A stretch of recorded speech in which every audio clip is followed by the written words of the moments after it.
The live stream will begin shortly.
Welcome everyone. Thank you so much for being here. Thank you for joining us.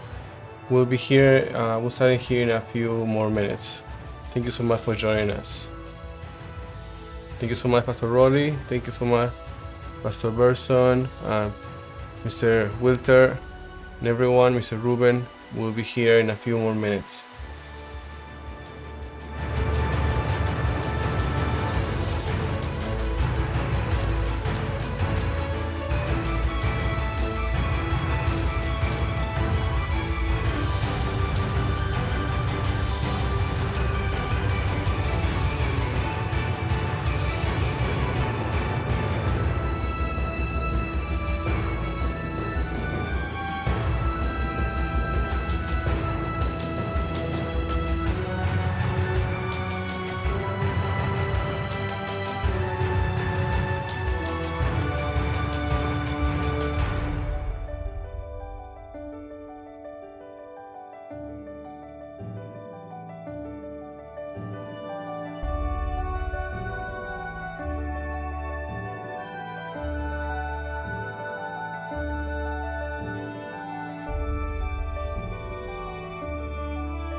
Thanks for joining us. This webinar is part of a digital missionary live series organized by Trinity Adventist International Church in Bangkok, Thailand. It is sponsored by community7.org. We are live every Tuesdays, 8 p.m. Bangkok time. Visit bangkokadventist.com for more details. Please stand by and share this video. The live stream will start shortly.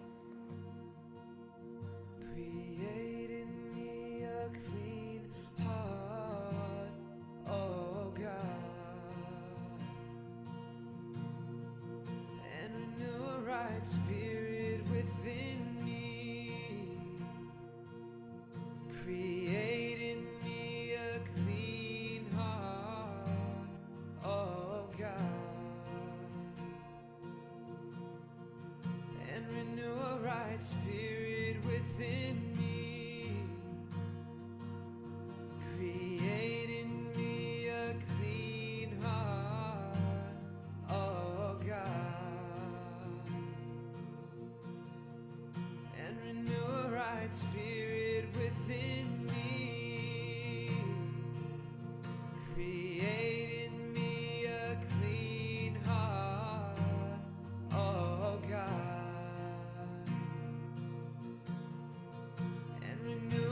right spirit within me, and cast me not away from thy presence, O Lord. Take not thy Holy Spirit from me. Restore unto me the joy of thy salvation, and renew a right spirit within me, and cast me not away from thy presence, O Lord.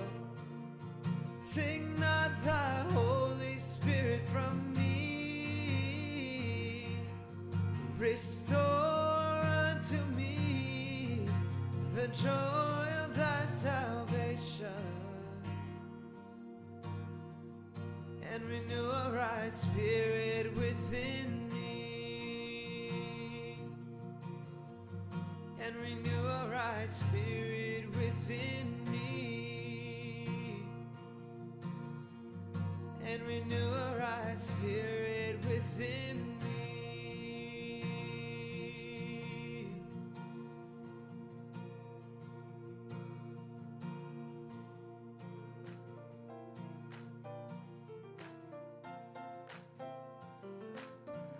Our weekly Digital Missionary live webinar is sponsored by Community7.org. C7 provides sustainable online platforms and management structures to generate technical and financial resources for the evangelistic work in Thailand. We invite you to learn more about Community7 at Community7.org. Again, thanks for joining us today. The live stream will begin shortly.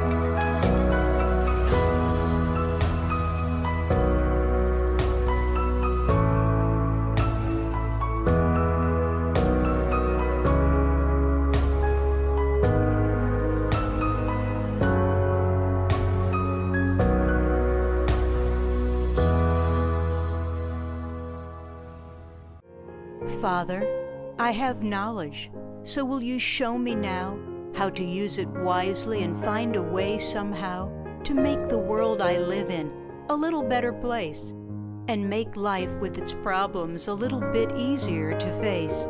Grant me faith and courage and put purpose in my days, and show me how to serve Thee in effective ways, so my education, my knowledge, and my skill may find their true fulfillment as I learn to do Thy will.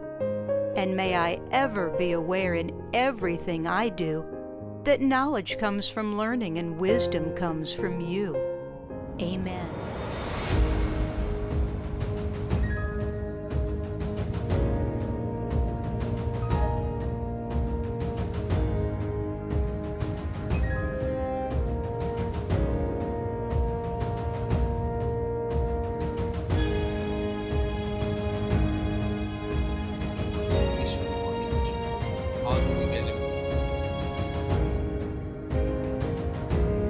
Have to show them how to do.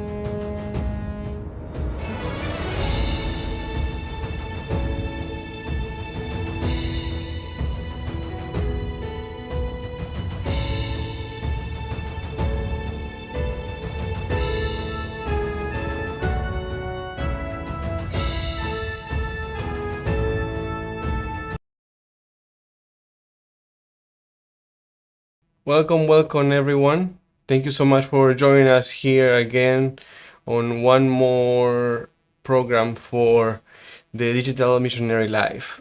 We have some people that join us for the first time. Mr. Wilter, Asin, thank you so much for being here. Gary Steve, thank you so much for being here. Pastor Berson Richard from Singapore. Wilter, thank you for being here. Pastor Rolly, Mr. Edam, and Mr. Taff, thank you so much for being here on our live stream. Now, as you are with us on any of the other platforms, we welcome you to also join us on the chat. We are also live right now on Facebook and Instagram and YouTube. So if you are joining us there, we are welcome to also post there on the comments and be part of the discussion this evening.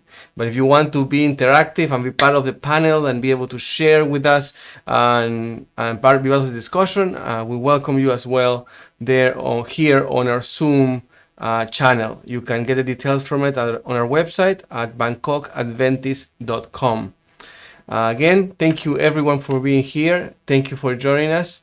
And without further ado, I would like to thank Pastor Berson for being here, a special guest to share with us his perspective and his experience in the topic for today. Today, we are discussing about conflict of interest and conflict of assignment. Every week, we have been talking about the difference that it is to have a digital missionary life. And we have touched on points of how to connect with people online, how to run a digital ministry, how we can run a business through digital ministry, how we can source funds for digital ministry, if we are self-supported, if we are separate from the church. If you are part of the ministry of the church already, we have put there we have also discussed different ways that you can have extra sources of income. And that is the background from where we start our discussion today. Last week, we were talking about 5 different channels of income for ministries or for missionary workers. And the background of that discussion was about the idea that our communication or our work in the church or in our ministry is greatly impacted by how we organize and manage our finances, how we organize our budget, how we allow the people around of us, the society, to impact our life and our focus on ministry. And I recall that that teacher, Dr. Michael, in my last class, in one of my last semesters in the theology department, and he said one of the key aspects of being a successful minister is to find a way not to worry about money. And that doesn't mean that we have to have a great income, but it can mean that we are learning to live our life in a prosperous way, being good stewards. And of course, if we can have different sources of income, as we saw in the Bible from the story of Joseph, on the story of the parable of the talents, that God always promotes and help us to really have different sources of income, that we might be able to be prosperous and blessed. So in that background, we want to discuss our topic for today: conflict of interest and conflict of assignment. This question was posed to me by Mr. Edam. He's there in the European Union, I believe, and his experience there with volunteer work as well as working with the church brought him to that discussion. And he called me after our meeting last week, and we got into a nice argument or a nice conversation about it. What does it mean to have a conflict of interest or conflict of assignment? Whether if we are a minister, if we are a pastor in the church, if we are a church worker, or even if we are a volunteer and doing our own personal ministry. Now, just to start our discussion, I would like to share with you 2 definitions of conflict of interest. One, it comes from Adventist Volunteer Services, and it says, let me share it with you on the screen as well.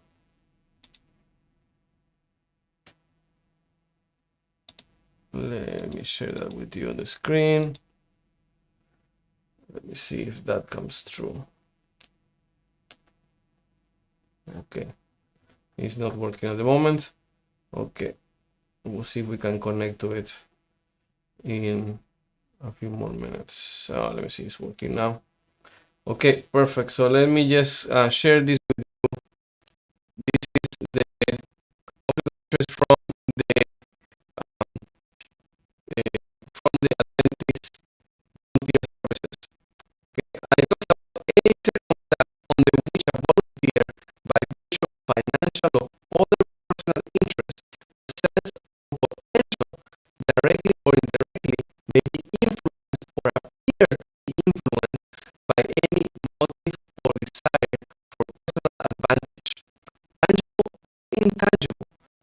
than the success and well-being of the Seventh-day Adventist Church. The definition of conflict of commitment: a situation which interferes with a volunteer's ability to carry out his or her duties effectively. All activities, compensated or not, which in any way interfere with the performance of the volunteer duties and responsibilities contracted on commitment. This is two of the areas that we're going to discuss here. And with that, I would like to open up the panel to discuss this first area of conflict of interest. We'd like to open to anybody on our Zoom call. If you can share with us what is conflict of interest and how you have experienced it in your own ministry or your own life. How have you seen it? Maybe I will give the first word to Pastor Burson. If you can introduce to us, you can introduce yourself and share with us a little bit of your perspective on conflict of interest.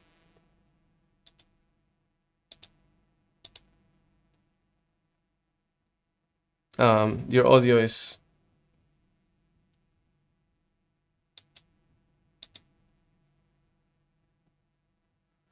outside of our continent. Thank you, Pablo, for inviting me to join this panel. When you talk about conflict of interest, what came to my mind is when you ask that question, I mean, what came to your mind? Because each organization has their own guidelines, have their conflict of interest, commitment, or guidelines. So, for example, for us in the SAUM, Southeast Asia Union Mission, we have our guidelines on conflict of interest that we need to sign every year. For example, I do believe in the institution like education, they have their own conflict of interest declaration or commitment. So yes, I think it is not just a church organization that have this kind of conflict of interest declaration or commitment. Each organization, I do believe, they have it. So that's why I would like to know further what do you have in mind? What kind of issue that you are dealing with when you when you bring this topic of conflict of interest? Mm-hmm. So, yeah. For example, if you are working as if you are a worker in a Seventh-day Adventist organization, it is clear we have a kind of guidelines on that. But what are you thinking about? I mean, are you talking about you want to do a ministry, but you are not belong to the organization? Or I would like to know a little bit more in order that we can really have a more fruitful discussion. Because if you are working as if you are a worker for Seventh-day Adventist organization, the guideline is already there available for you.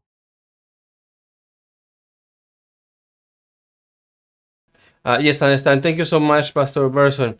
Yes, the background is that those gray lines. Two types of people are here with us this evening and watch our videos and join us every week. One are pastors that are working with the church already, and the discussion where it comes from that perspective is how they can have different sources of income or different channels of income apart from the salaries. And we had discussed the area, for example, about what work can the wife do, as well of what investments possibly in the different areas of investment you can do, or house rentals, or writing books. But where is that gray area of how much, because there's conflict of interest and then conflict of commitment. commitment with how much time was the pastor really put into doing other kinds of income, whether it's writing a book, or those areas are kind of gray areas that we kind of were wondering about and we were discussing on the call. Okay, so now I can understand better. If that is the case, it will be a discussion among the pastors. So actually, it should be led by one of the associate ministry in different mission. So I don't know if it is relevant to this panel. Correct. So what you're saying, Pastor, then is that each mission then will have their own criteria or their own baseline. There is a general guidelines, but what I'm talking just now is because you are talking about the conflict of interest in the life and ministry of the pastors. So I don't see that this panel, what you organize here, is a proper venue for us to discuss it. I understand. The people that are directly influenced with that are not really here. Understand? Are not here. So I don't see. I can see Rolly is here. He is a pastor, but the rest, I think, the people who are attending your meeting are not pastors. Correct. So we have another source, another group also that are missionaries, that are people that are doing volunteer missionaries, and so let me try to bring you to what we are dealing with as organization. So as I mentioned to you, we don't have any issue to discuss about conflict of interest about the work and the life of the workers in the organization. I can share with you something. You mentioned some of the items already, but as I mentioned, it's not a relevant panel or venue for us to discuss it because we don't really have the people here. But what is more relevant, in my understanding, is people who are not employed by the organization. You like to be involved in the ministry, and you may want to know what is the guidelines that you don't cross or you don't have any conflict of interest. So if that is the case, I would like to bring to your attention, there are two groups of people outside of the official workers in the organization. You may know it already, but I just would like to make sure when we discuss this, you understand this fully. The other one is called supporting ministry. Supporting ministry are the people outside of the organization, but who have a kind of heart to support the church. So there are many areas in the church organization, in the ministry, but the official organization may not be able to accomplish all the ministry that actually is needed to enhance the gospel. So there is another group of people who, for us, we call it a supportive ministry, supporting ministry. They have the same belief with us. I mean, doctrinally, they are 100% agreeable with us. And then they also agreeable with the structure of leadership in our organization. And then they don't take any financial support from the church or from the members. So this group we call as supporting ministry. But there is another group is called independent ministry. So I'd like you to have a kind of a better understanding. You can differentiate these two group of ministry. Sometimes it is a gray area. You cannot differentiate which one is supporting ministry, which one is independent ministry. Are you with me? Feel free to talk to me while I'm talking. It doesn't matter. I mean, the more you ask questions, I'll be able to to bring to you more information about this. Yeah. Okay. Thank you. So I hope you understand. You get the idea of supporting ministry. So there are three main things over there for supporting ministry.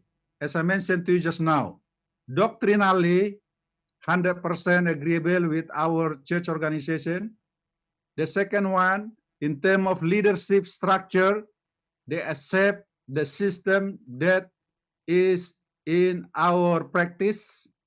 And the third one, financially, they don't take any financial support from the local church or from the member.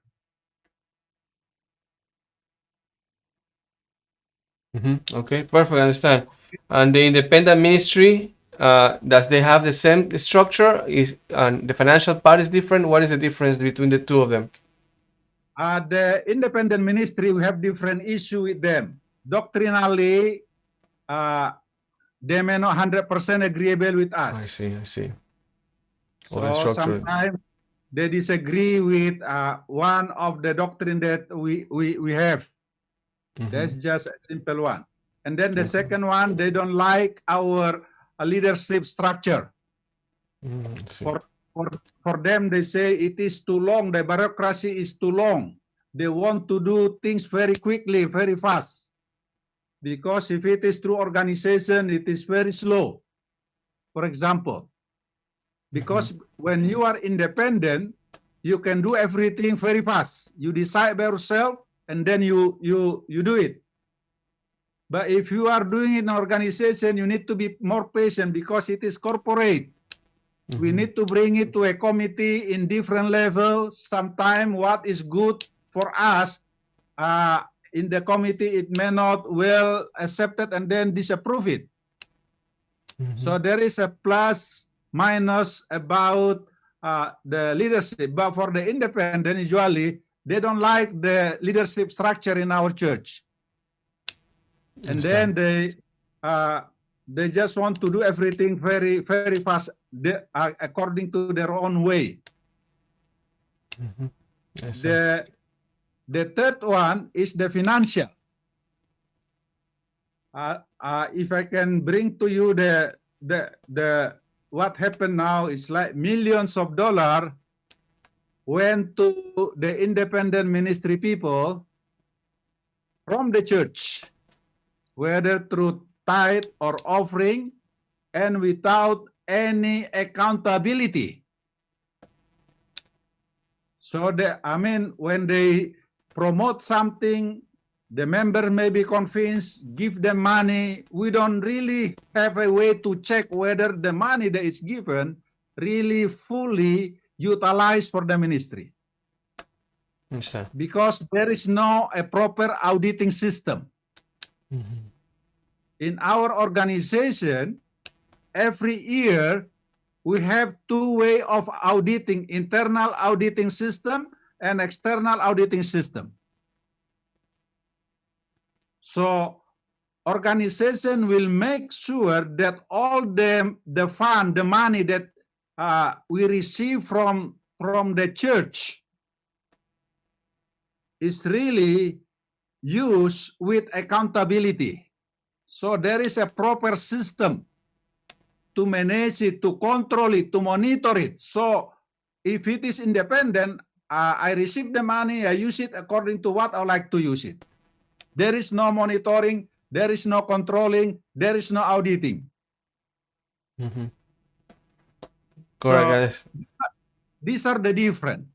So I would like you to understand, the difference between independent, supporting ministry. Also, they have their own accountability system, auditing system, because they are organization, a proper organization.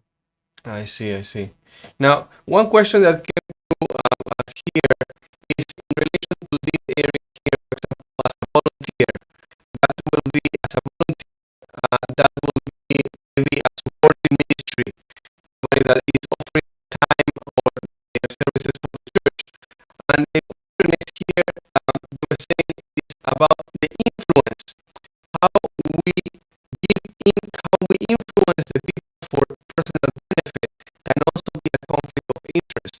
And this can happen not only as ministers of somebody being a support in ministry. Once we are claiming to do a work for God, we can start having influence on people. And the question is here, how do we enter into this conflict of interest where we try to influence other people for a personal gain, whether it is apparent or tangible, or intangible or intangible? That is something that really caught our attention. I don't know if Pastor, you want to comment, or anybody else?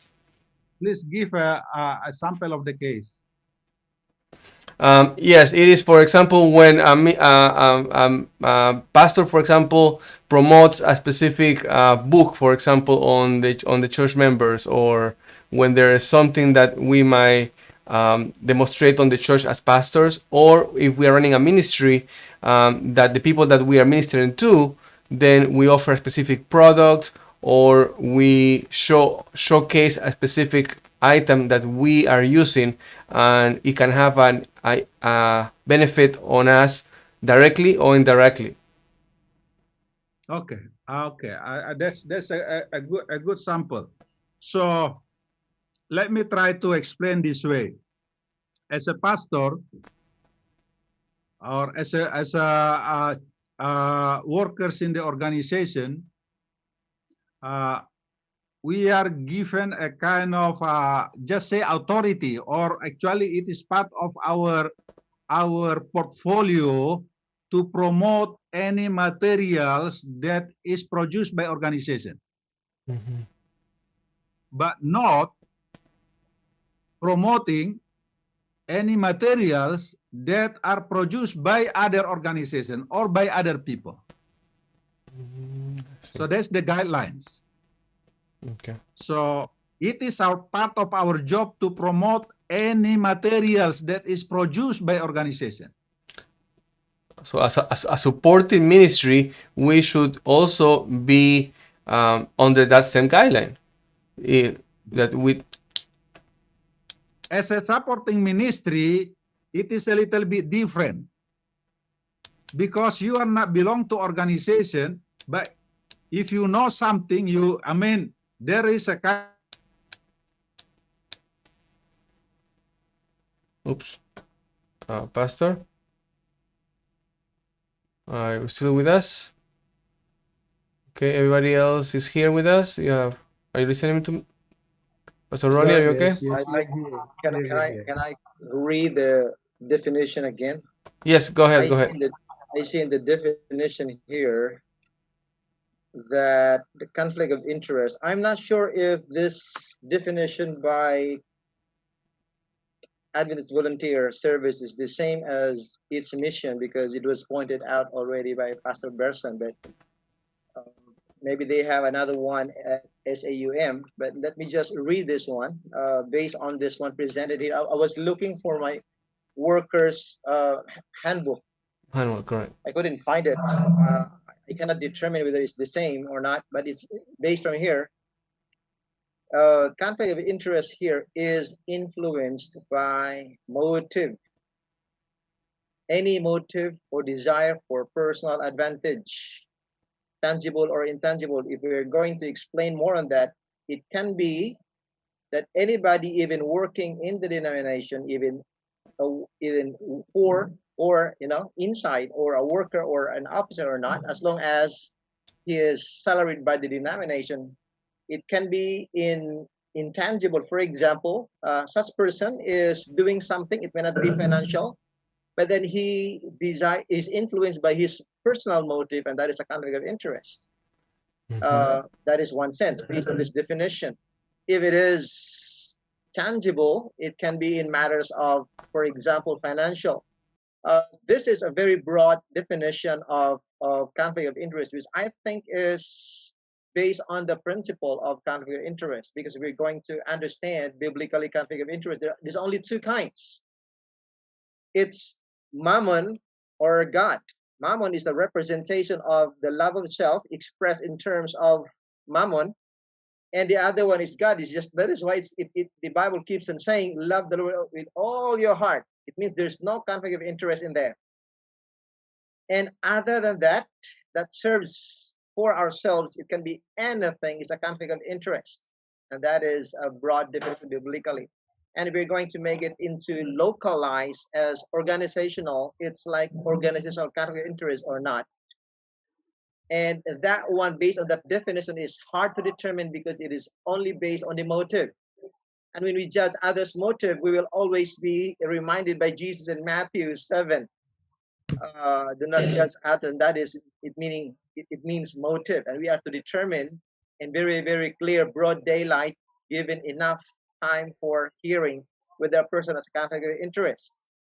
If we're going to extend that meaning based on Paul's idea of what he did, he being an apostle in 1 Corinthians 9, and at the same time he's doing his tent making ministry. In short, he's actually an entrepreneur. I had just a meeting with the Hive International, sponsored by Adventist Review and Adventist Mission of GZ last week, just finished yesterday morning for 1 week.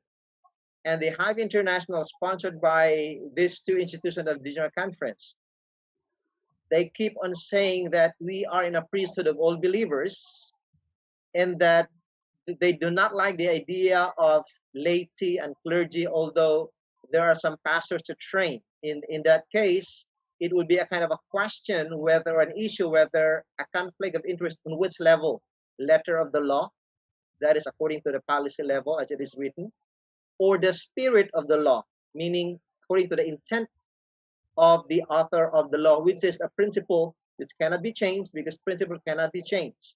Letter of the law, sometimes it does not equate with the policy, but to the level of the policy, it can be changed from time to time. The idea is, Paul was questioned. If you read it in a translation for translator, it's very clear that he was questioned by some Corinthian members why he was doing the way he does. And two of them, Barnabas. And he said, well, some people question us the way we're doing. We don't have the rights, the same with the apostles, but we do not claim such rights. What we want to do is, this hands of us, we use this, we work day and night. In other words, Paul was there working so hard to support the church. In terms of a conflict of interest based on the biblical definition with the scattered mammon, he didn't have. Financial conflict of interest, if we're going to measure it according to the square type of definition of the church today, we may say, Paul, you are not according to the definition of the organization, because you are doing your entrepreneurial type of income at the same time you're doing an apostle as a pastor, and that is the issue here. Yeah, correct. So in that case, the question becomes whether you are a minister, a missionary, or you are a supporting ministry, whether you're being paid by the church, and then it becomes maybe not so much, maybe can be a part of the conflict of interest or conflict of commitment.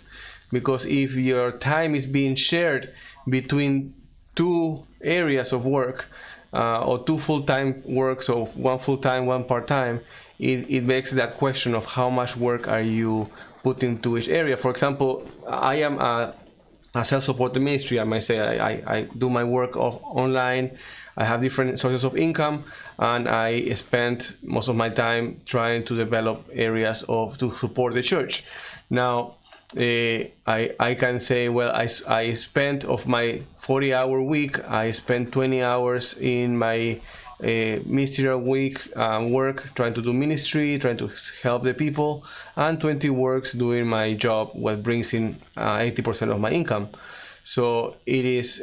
So I am free to do that, but at the same time, I try to keep in between the influence that I have with others. So financially, maybe I'm not liable to that area, but because of my influence, I have to keep a good command of my personal life, because I am also out there in the public eye as a missionary, as doing work for the Lord. So in that area, is conflict of interest. But maybe let me ask here, Wilter, you had a question earlier on. Is that in relation to what we're talking about? You would like to add something else? Yes, I was typing, but regarding on a conflict of I interest, cannot hear you. Your volume a little bit higher. now? Okay, I can hear now. I'm Wilter. I'm a pastor in Sabah. Can you hear me? Yes, Yeah, yeah. very, very faint. Okay. Okay. I'm a pastor in Sabah. What I was asking to Pastor Berson is about conflict of interest. During the movement control order in Sabah, we are not allowed to have our church service in our church. I'm a district pastor and I'm handling about 9 churches in my district. So I have to do the worship via online, Zoom and Facebook and so on. So if I were to monetize my page, is it against the conflict of interest? Because I will receive payment for it.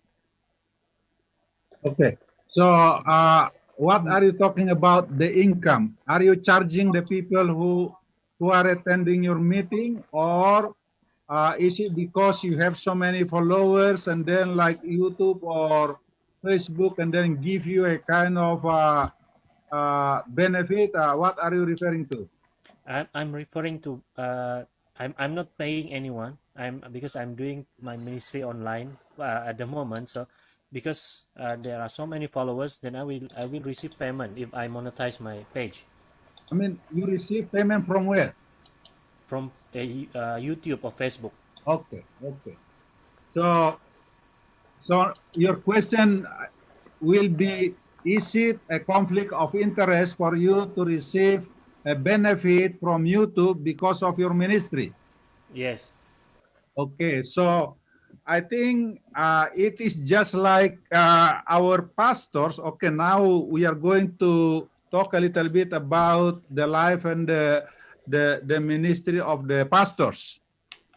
So the pastors are allowed to write a book, and you will be benefited from it.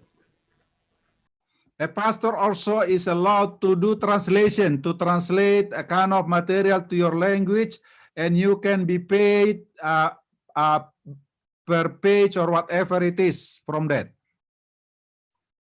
So for what you are doing, I think the church will be so much blessed through your, we can call it a new spiritual gift, because you are able to develop a kind of a big number of followers that you will be able to share the gospel to them. But at the same time, because of the system or whatever we call it, the YouTube or Facebook or any other social media platform give you benefit from it. I think it is, as a church, we don't have any issue on that so far. We don't have any issue for that. But I'm also helping in communication as well as a media hub channel. Even would like to have more people like you that have ability, have a kind of gift to build up a kind of big number of followers, that we will have more opportunity to share the gospel to the people. But while he's doing it successfully, the YouTube platform provide him benefit, because in YouTube, when you have a follower more than 100,000 or more than 1 million, you will receive a kind of benefit. So so far, from my point of view as communication director and working for a media, there is no such conflict of interest in that. So from my point of view, it will be a kind of a great story to tell, because by receiving benefit from that kind of YouTube platform, for example, you will be able to improve the quality of your equipment or whatever it is, that you will be able to produce a better content. That's great. I don't see any conflict of interest in that kind of context. So the sample, Pastor Rolly, the sample, the case that you brought to us is totally different with what we have from a pastor in Sabah. Yeah, the reality is that conflict is difficult to really get away from, but it's easy to understand. Once we have a conflict, it's important for us to address it. And it's important for us to address the conflict and really get clarity on it. One of the areas in every business, I have worked many years in the university section, in higher education. And always the policy and the idea is, whenever you see that there might be a conflict or that you might be benefiting in some way, or there may be a conflict for you to how you're gonna decide, or the conflict of your time, it's good to go and say it and share that and make sure you have clarity on it, so you can declare that conflict. So, for example, if I am invited by a lay member by one of my church members or by a friend to have dinner to a very expensive restaurant, then I can think about how can this dinner affect the way that I'm going to relate to this person as a missionary or as a pastor or as a worker. Will this person be able to ask me a special favor that other members might not be able to obtain? If a member comes and gives me a car, or somebody comes and invests in my business $100,000, I might slightly have a different idea or benefit towards that person. I think that is one of the areas that is important for us to look at. And also, personally, I might say that sometimes when you have different areas of income and you start seeing that some work give you more income than others, you are tempted to spend more time doing that because you see more benefit. So it has to do a lot with identifying those conflicts and really trying to find a way of fixing it, mediating them, or just sharing that with our supervisor or with somebody that can give us guidelines on how we can not be influenced that way, or allow this to be a problem in our ministry. Okay, if I can respond to that. So there are wisdom, there are truth in what you mentioned just now. So whether someone has a conflict of interest, it will be depend on the organization where he is doing his ministry. So it is not from him. I mean, it is difficult for us personally, individually, will say, "Oh, I have a conflict." Yeah, we may have it, but who can see it? But as long as you are not crossing the guidelines in the organization where you are working, and then I don't see any issue on that.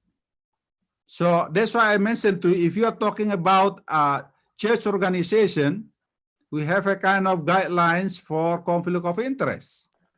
So again, we are not given a right to judge the motive of any individual. It is not our business to check the motive of the people, but we as organization, we have a policy, we have a guidelines. As long as you are within the guidelines, you are safe. Mm-hmm. But so if it is proven you cross the guidelines, and then you should be accountable to that. Mm-hmm. So let me make a follow-up. So one second, Pastor Rolly, we will follow up, and we also have another question. Pastor Berson, maybe I direct you everyone to the chat. There's a question there that we can address as well, maybe together. But I just wanted to mention something there with what Pastor Berson just said, talking about the importance of the guidelines that are already there.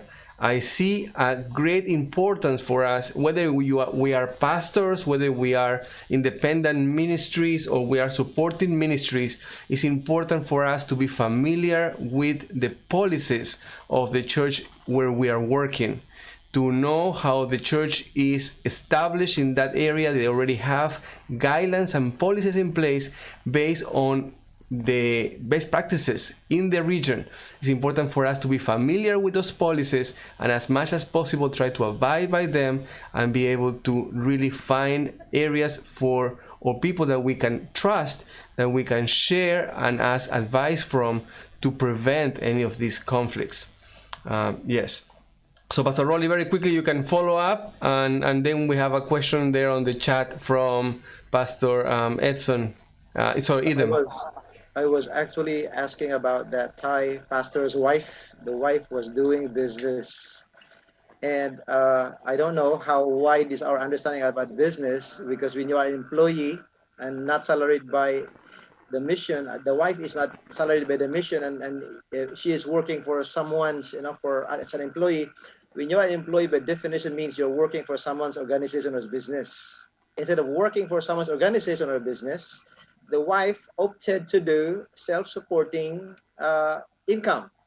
And the pastor was fired because the wife was doing a kind of business, and the leadership, the local leadership, didn't understand. And it happened not just for one. I don't know how it's going to be understood, the conflict of interest. It became a big discussion during the last week's meeting, because some of these Adventist mission, I should say here, with the Hive International, some of them are pastors, at the same time entrepreneurs, almost literally like Paul was a pastor and at the same time an entrepreneur. And in the missiology, in the PhD of missiology, it's one of the big subject, like bivocational ministry. It's a big help to the church. But then how it's going to be interpreted based on the guidelines of conflict of interest, perhaps it depends on the entity. Is it by the ADCOM of the local missionary conference or by the union? And that one is really hard to determine if the person involved is doing it for the mission, for the organization. Now it's related to the question in here that he's a missionary, and he wants to, because of the little, like $100 only, and he wants to supplement, because it's also biblical by principle that you have to support your family. So in there, how is the conflict of interest to be interpreted? It's a kind of a double standard. Let me follow up what you say. Are you saying that missionary is a full-time workers?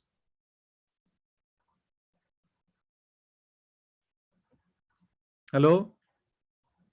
Yes, Pastor. In my question, the missionary for Adventist volunteer is a full-time worker. But basically, I put 100, but sometimes they will put $50. So, but they will say that you don't have to do anything else. But in the regulations, they will put that. Now, hold on for a while. You say there is a full-time missionary with a salary of $100? Yes, like $100. Yes. There is no. I don't know. I think they will. Where is it? Is it in Southeast Asia? No, it's in Africa. Okay, in Africa, I cannot really understand situation over there. But if you are saying it is in Southeast Asia, there is no such thing. Yes, in Africa there is, but was it $50?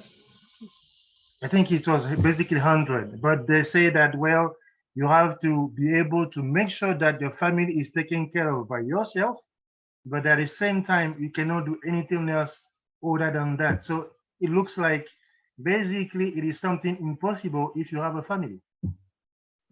Yeah, so okay, now let me try to understand. I don't fully know the real context in Africa, but similar to that, I mean the case similar to that, we have it in Southeast Asia.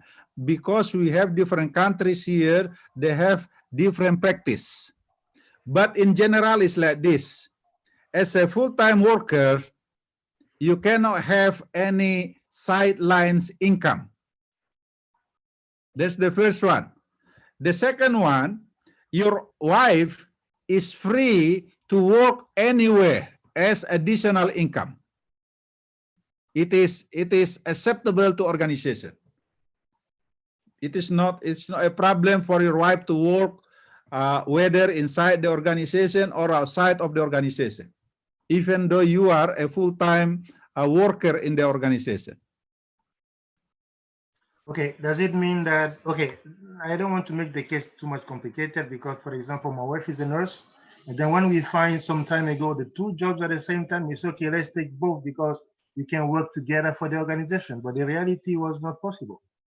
But at that time, if such case happens, is it possible that maybe if you want to do something as a business, you put it in the name of your wife? No. If your wife is the one to set up the business, we don't have any issue. But Okay, if not you. but if you are a worker and then Yes. you set up a company for your wife, it is an issue. Okay. So she's the one to set up everything. Okay. Of course, because you are full-time workers for organization, your time should be for organization, for the ministry. But if your wife has a education, has skill or talents, whatever, can do different kind of work that financially can support you, that's a great blessing. Okay, Yeah, so also- basically, if you have two types of job there, both of you cannot take it because it will hinder the family, right? Well, If there is a either- nurse job and a pastoral job, you cannot take it, basically. Well, Edom, Right. if I might, if I add something in there, Edom, what I Yes, was, in my experience also is that in the work of God or the work anywhere, we are not away from conflict. We will find our way into conflict oftentimes, and conflict is not really bad. Conflict can be good.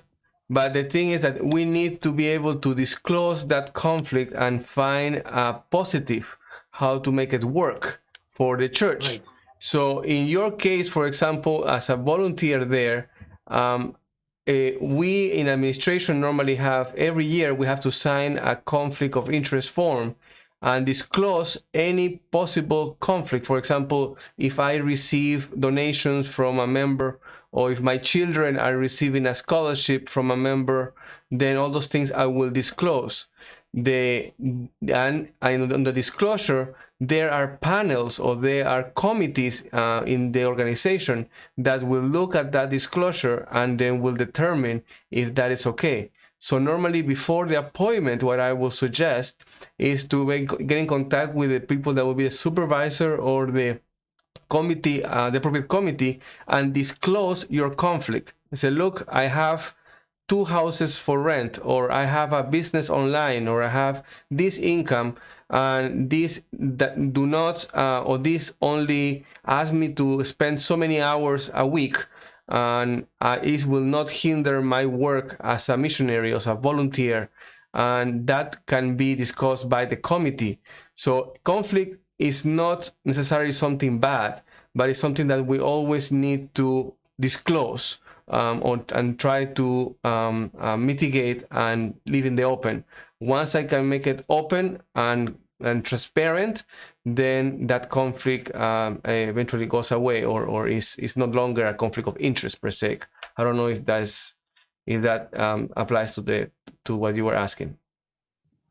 Let me try.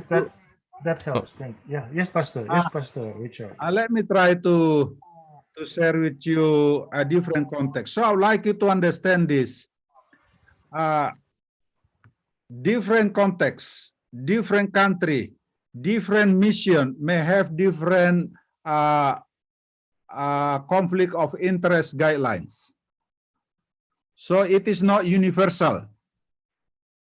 I would like you to get, for example, when Pablo mentioned, read just now the kind of guidelines.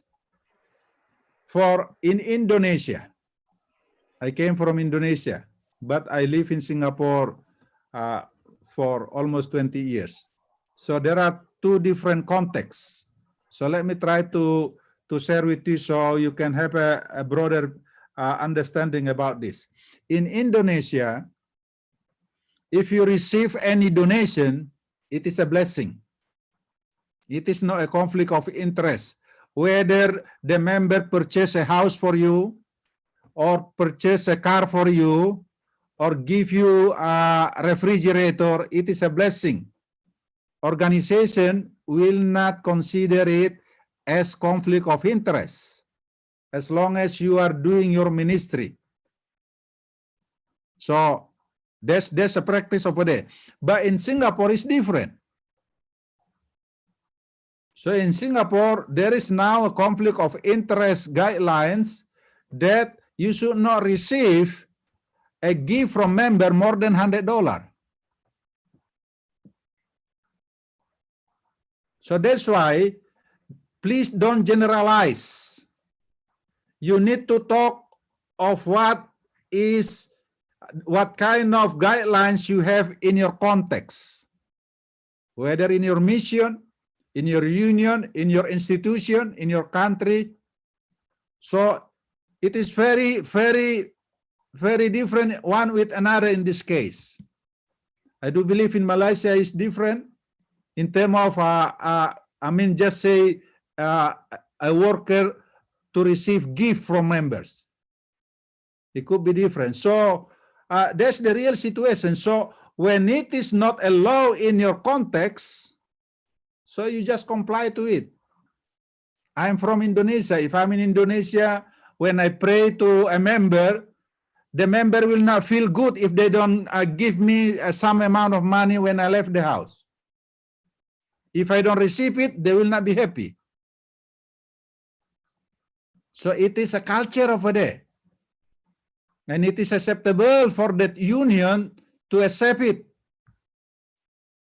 But in Thailand, it may not be a right thing. In Singapore, it is not a right thing.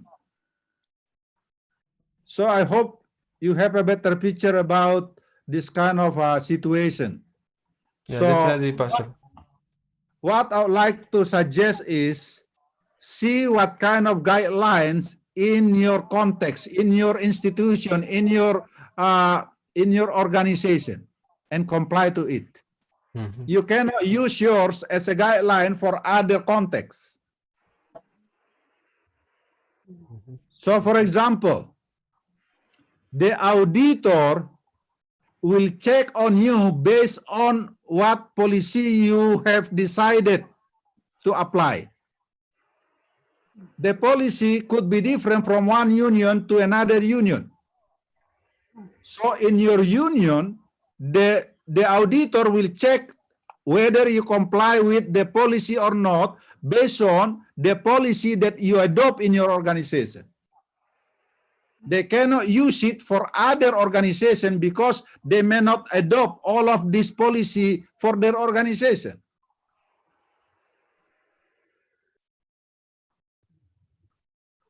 I hope it can help you to understand better about this.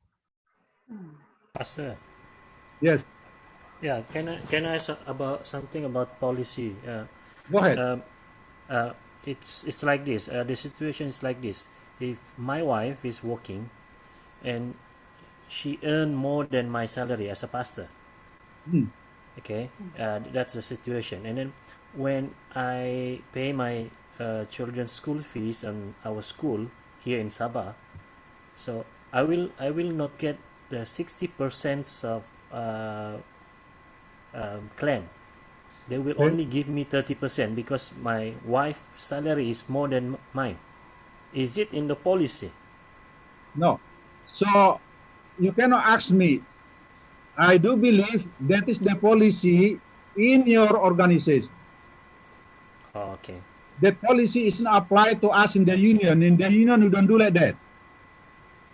Oh, But your organization may approve in their executive committee that kind of policy. That's why they apply it to you. okay.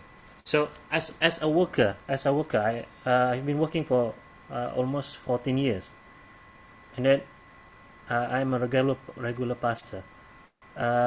Is it in the policy that when I'm a regular pastor, I have to have the working policy in my hands so I can know any policy?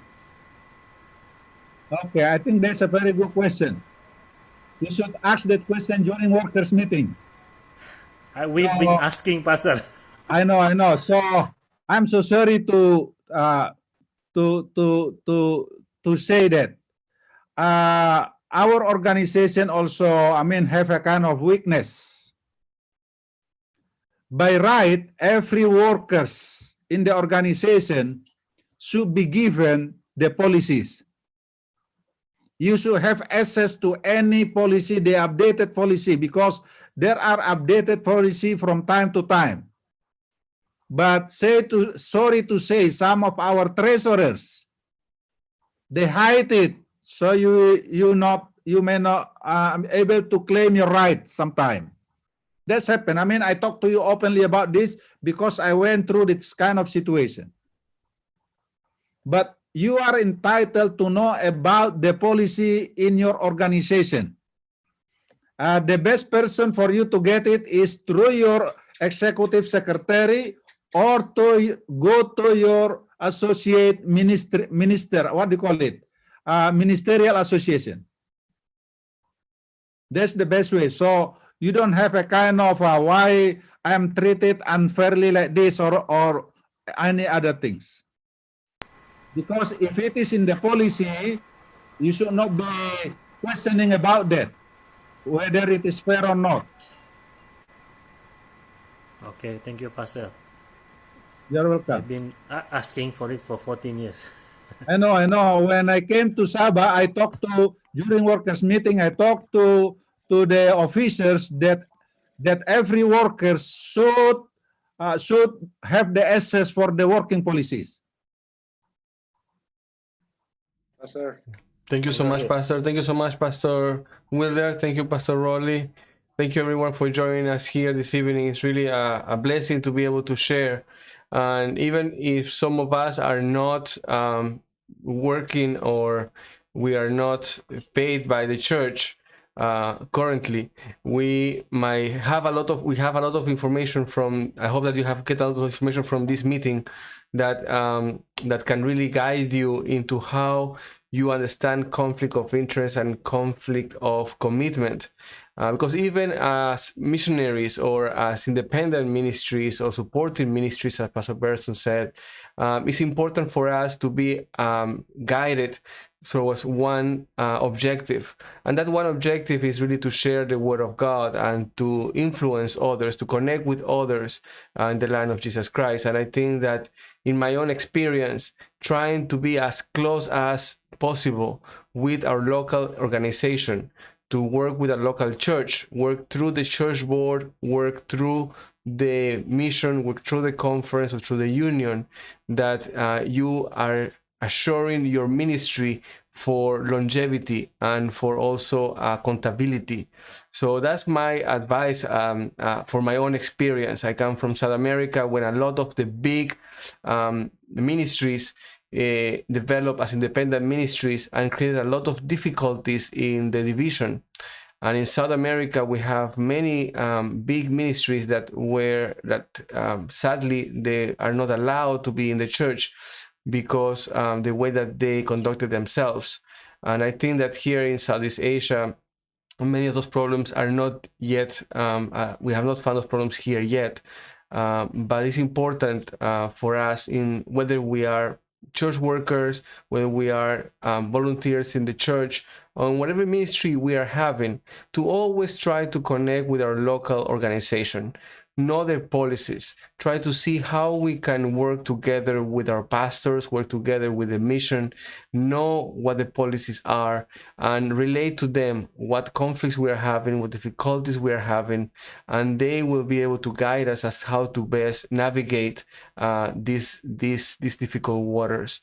It's important because God has promised that we will be blessed, that His work is a work that will be blessed abundantly, financially, and also in all the intangible ways. But we need to make sure that we are prepared to accept and receive those blessings. We are ready to really receive the blessings. If we are not right in our structure, in our budgeting, in our planning, how we relate to the structure and how we relate to the policies, we are not ready to receive those blessings. God might not bless us in the way that He is intended for us to be blessed. So as we go forward and look for different avenues of income or different ways to complement our ministries, that we might have these things at mind. And I think that it has been a blessing to share with all of us. Are there anyone would like to share any closing words here on Zoom? Anybody would like to share before we close? Pablo, I saw there is another question over there. Okay. Do you want us to discuss that, or I would we appreciate going to go? that one will be answered because it's very important. Yeah. Sure. So Yeah. So as long as you are okay, we can go ahead and answer that question. yeah. So I mean, we try. I mean, if we are not in a rush or whatever, what time is it now? Here in Thailand, it is 9:15. Okay. We are not scheduled for any other calls, but as long as we are here, we are being blessed, I believe. Yeah, yeah. So feel free. I'm very open to different kind of questions. I will try to give a kind of information as much as I have. I mean, I do understand why you guys came with this kind of questions, because you may live in different kind of situation, in different kind of context. So the question is, how about prior to your being a pastor, you have your business and you become a pastor, and the business of yours is the main source of your ministry? Is it a conflict of interest? So let me understand. You are a businessman. You have a company, and then now you become a pastor. I don't know what is the reason, but there's a reality. Now you become a pastor. So the question is, when you say you become a pastor, look like you still run your business as well. So it doesn't work that way. A pastor is a call. So you may be having a big business or whatever it is, and then now you experience a kind of calling from God. You want to give your life for a full-time ministry. So you need to leave your business. When I say leave your business, you may give it to your wife, to your children, to your relative, whoever it is, and you will live from your salary as a full-time pastor. So that's the guidelines that we have. Can I ask Pastor a follow-up? Yes. When Paul was called to be a apostle and a pastor, and he did entrepreneurial, he paid his room in Rome for 2 years in Acts 28, 30, 31, based from his tent making. Was he kind of violating the principle? Okay. So let me try to understand you. I'm talking about organization now. The practice of organization. During the time of Paul, we don't have organization yet. There is no one provide salary for Paul yet at the time. So Well, Pastor, if you, yes. no, what you were saying also, for example, take my experience, for example. I was working for the church for over 9 years, 10 years for the church organization. And then I decided to take a break to do my PhD. So I left the ministry work. I left the missionary work. And now I have been not working for the church for the past 3 years. But if God does call me to go back to the church after I have completed my program or what I'm doing right now, then I can always go back. Paul stopped his ministry and he went and did tent making. So he stopped the ministry, and when I was making the decision to leave the church work, to leave the church organization, I spoke with many friends, and some of the advice that I got is, well, the church needs people with experience. So sometimes working out in the field, in the real world, I might say, and really give you that experience, and then you always can come back to the church and continue serving. So it's not something that you cannot do.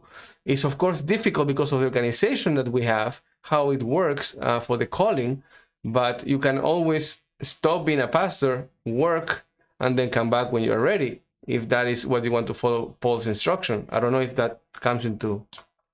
There are two things over there. You are right, Pablo, but there are two things.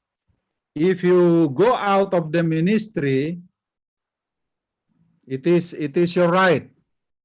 But when you want to come back to the ministry after you went out, it depends on the organization whether they are going to accept you or not.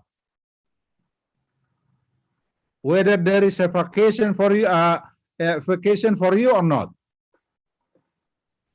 So it is not, as easy as what you said that now I'm a pastor. Tomorrow I just leave my ministry, I do business this and that, and then when I'm ready, and then I want to go back as a pastor. It's not as easy as that. There are many other guidelines applied to that kind of situation as well. Can I ask one question? Yeah, go ahead. Are the pastors allowed to do investments, stock market, mutual fund, index fund, forex, investment in gold? There are many kinds of investments. That is even passive, not tied up or working for an organization in terms of contract. There is no contract conflict of interest with signing with another organization, except that he's just supplementing his income because his family needs it. He has some college students, something like that. How would you like to comment on that? So let me try to say, because we don't really have a kind of guidelines on that kind of detailed situation, because it will be on the personal, what do you call it? Each one of us, when we are a full-time workers, we have our own, what do you call it? God give us a kind of something in our heart that we can differentiate which one is acceptable, which one is right, which one is not right. But let me try to explain to you, when you have money, where did you put it? Did you keep it inside your pillow? Or you save it in the bank? Put it in the bank. So when you save it in the bank, you have interest. You see a conflict of interest to get a kind of benefit from the saving. So that's my question. If you really spend your time, do investment outside of your ministry, and you lack of time to do your ministry because of your investment, of course you should be the one who relate, because no one monitoring you when you are doing it, but your relationship with God will tell you how your heart will say about it. Amen. It is just a general principle. Yeah, that's powerful, Pastor. That's powerful. Yeah, thank you so much for sharing that. Yeah. Pastor, I had a talk with the director of the Adventist mission, because they are promoting business as mission to reach out the 1040 window. That's great. Yeah, and some pastors in Manila, they use business as a means to evangelize. Very good. And before they were given seminar, some of these pastors were fired by the local leaders.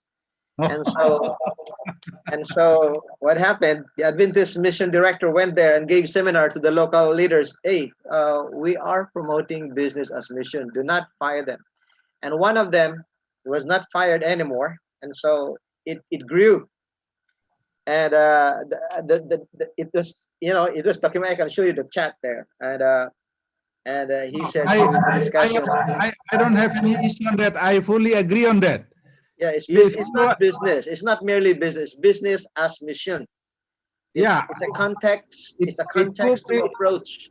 It could be a business. It could be a company or whatever it is. If it is a law, by the policy, as long as all the benefit you make sure 100% that all the income, the benefit of that business go to the ministry, you are doing great.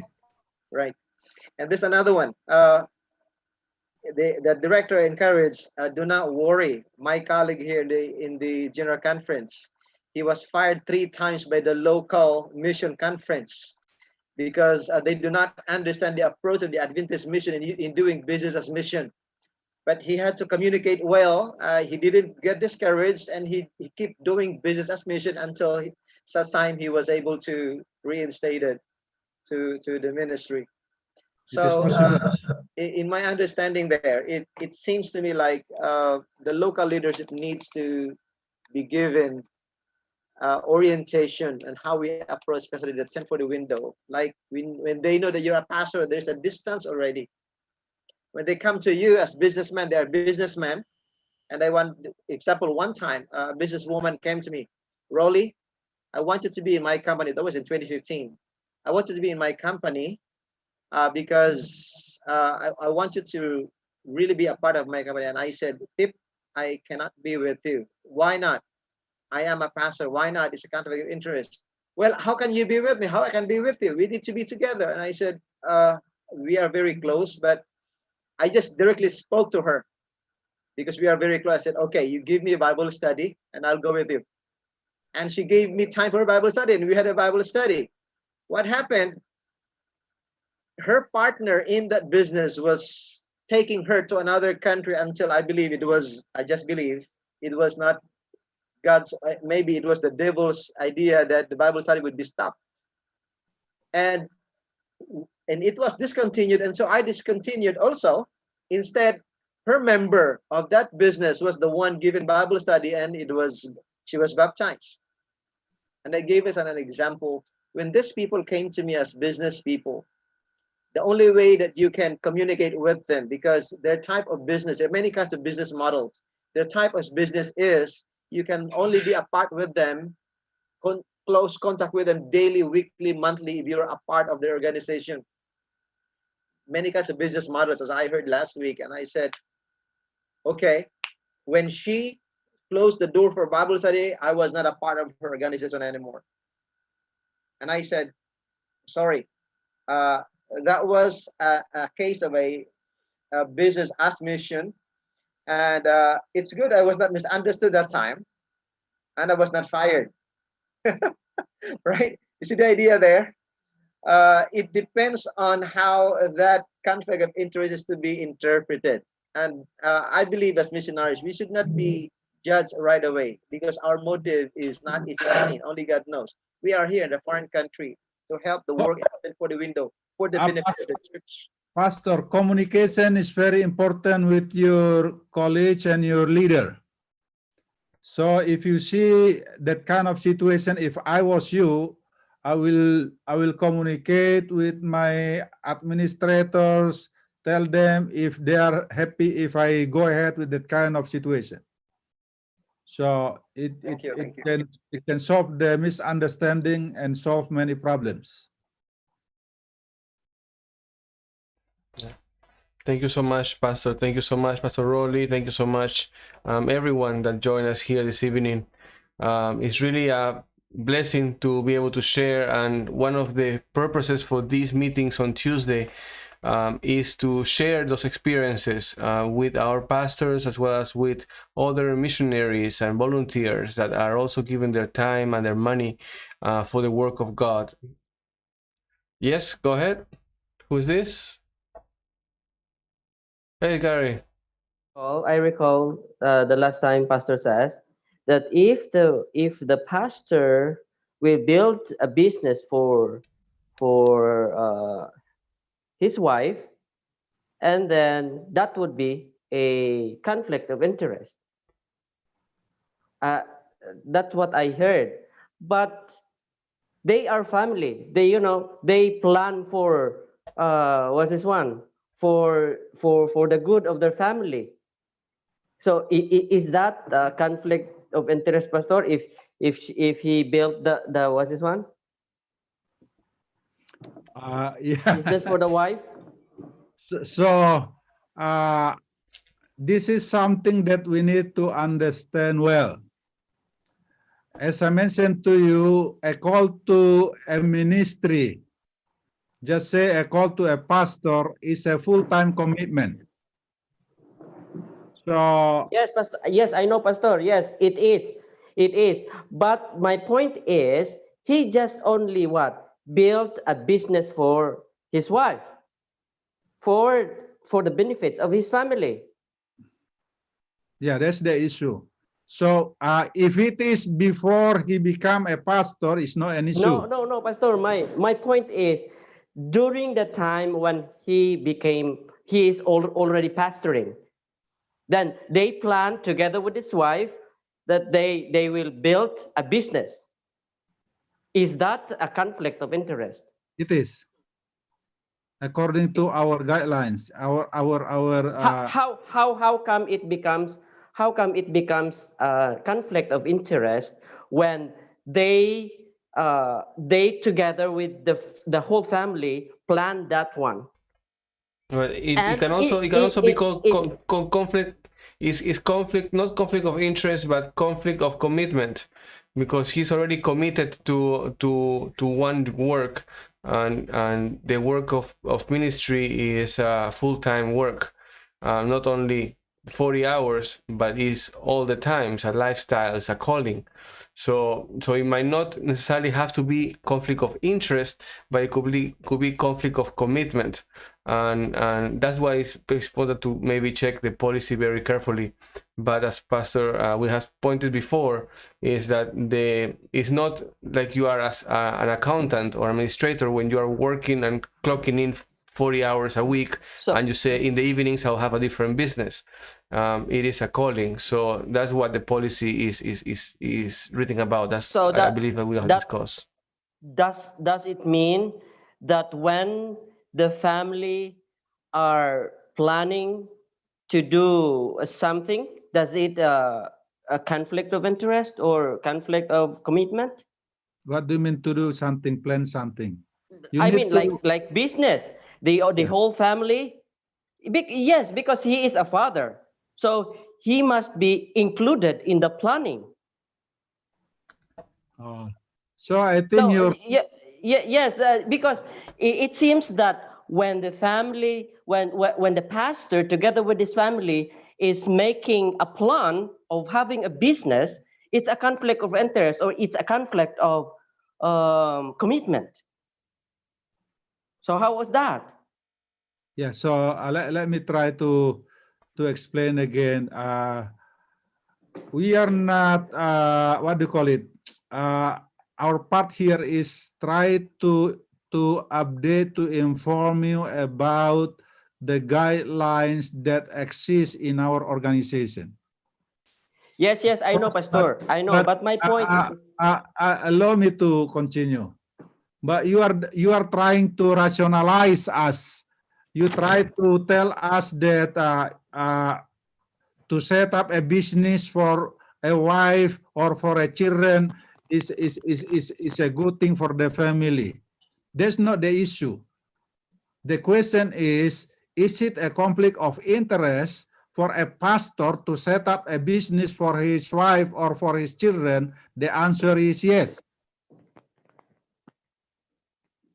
A follow-up question for that pastor: is that pastor committing sin against God or not? That's a different thing.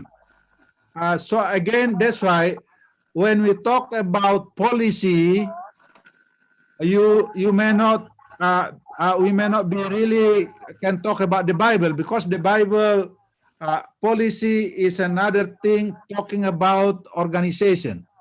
The Bible principle is for everyone. Okay, So Pastor. let me continue. When you live in one organization, when you are paid by an organization, you need to comply with all the policies of the organization. If you are not agreeable with it, you should go out. That's the point that I would like to tell you. So This is okay, Pastor. So this one is, so meaning to say that the family has no what's this one? No right to make plans. Brother, are you personally directly familiar with this case? Because I think that we are going that this. I feel that we are discussing a particular case, and Yes, yes. really, and the difficulty here is that we don't have all the information, and I don't feel that this forum is really for us to see, because there are so many things that might become very intricate. In my experience, the church committees, they don't just fire somebody. Firing a ministry, especially if it's a pastor, it takes quite a process, and it's not something that I feel is taken lightly in our organization.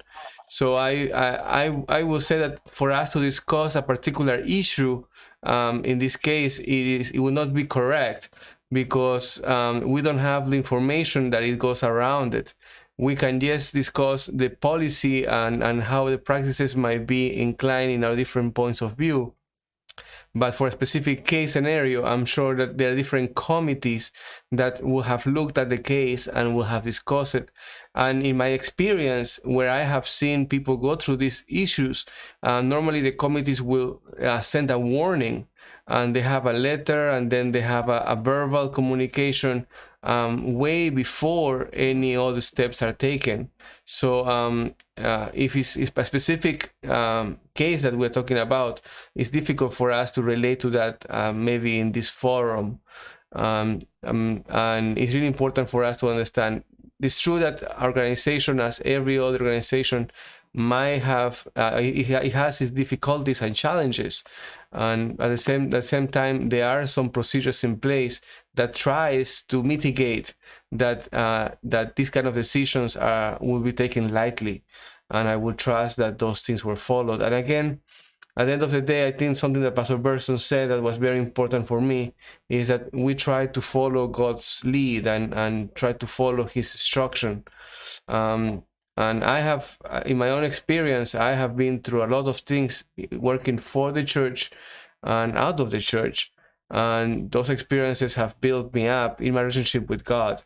And the important thing is that we continue to trust God and continue to trust the organization, as faulty as it might be. We continue to trust that God is leading the administration and is leading his direction. And God is working through us as well to try to help guide this process. And that's why the church is really all of us. And I hope that really we can really come closer to that understanding as we continue to discuss different issues relating to ministry and missionary work on this platform. And I hope that answers your question and the difficulty that we had. Because I have experience, when I was there in the Philippines, I have a senior pastor. He built a business for his wife, and that business was used for the ministry. Yeah, no, there are different cases. I think we can look at different cases and different brother, I experiences. think you are talking a different thing. I think Pastor wrote, what is his name? We talked just now that the pastor can set up a business if you can assure that 100% of the income or benefit of the business go to the ministry. I think we talked about it clearly just now. There is no issue about that. What you talk to us just now is a different thing, because you say the pastor set up a business, help the wife to set up a business. You didn't say it is for the ministry, but you say it is good for the family. So it is a different thing.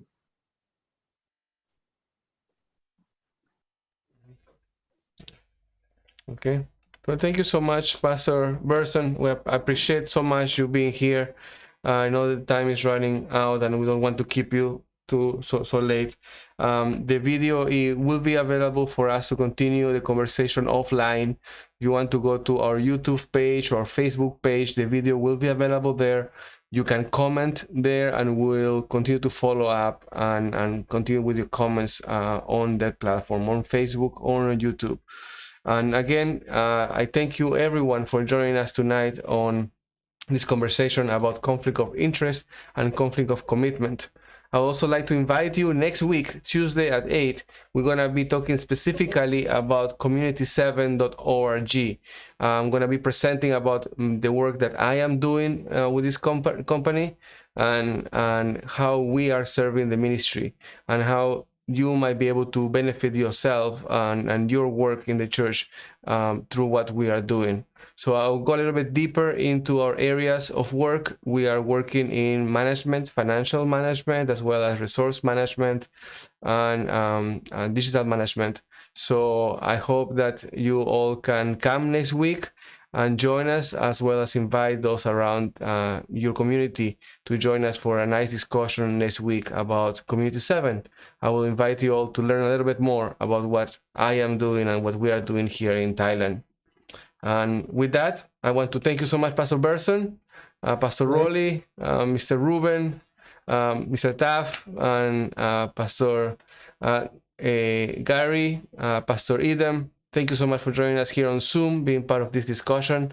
And thanks to everyone that have joined us today there on Facebook, Instagram, and YouTube. Thank you so much for being part of this program. Pastor Berson, will you mind closing us with a word of prayer? Our Heavenly Father, thank you so much for the opportunity that we can discuss a very important issue that is related to our ministry in the church.